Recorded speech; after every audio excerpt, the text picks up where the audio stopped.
Le prix Constantin se veut être un tremplin pour des artistes encore peu connus aujourd'hui, mais qui sont les valeurs sûres de demain. Pour choisir le lauréat de ce premier prix Constantin 2002, un jury de 25 professionnels s'est réuni à Paris et a sélectionné une dizaine de groupes ou artistes qui sont autant de paris sur l'avenir et dont l'album est sorti dans les 12 derniers mois. Alors, comme vous avez bien connu Philippe Constantin, qu'on surnommait Tintin d'ailleurs, n'est-ce pas? Est-ce que vous pouvez m'expliquer pourquoi c'est un avion qui représente le prix? Moi, je crois que ce que j'ai compris, c'est que c'était un fou d'aviation. C'est ça le mot en français? Oui, aviation. Aviation.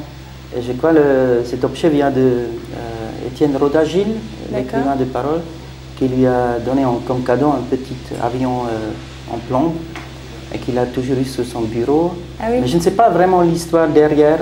Est-ce que son père était lié à l'aviation ou c'est seulement un rêve d'enfant qui est resté? Comme le disait Stéphane Escher, le président du jury, ils auraient aimé donner un prix à chacun des finalistes, mais il fallait en choisir un seul. Dionysos, c'est un groupe de rock français qui vient de Valence et dont le chanteur, quand il était petit, rêvait d'être un Jedi. Moi, qui ai une maman qu'on appelle Dark Vador à cause du bruit qu'elle fait quand elle ronfle, ça m'a tout de suite plu. C'était Rachita sur scène, Rachita que l'on retrouve ici avec moi. Merci d'être venue. Alors, est-ce que vous pouvez me raconter votre première rencontre avec Philippe Constantin?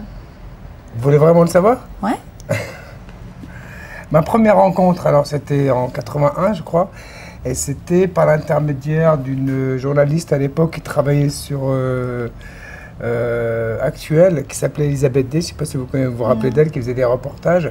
Bumcello est un duo de musiciens virtuoses qui jouent avec toutes les stars, mais qui savent aussi faire de la musique pour leur propre plaisir. Comme la musique est un orgasme, je vous souhaite de prendre votre pied avec Bumcello.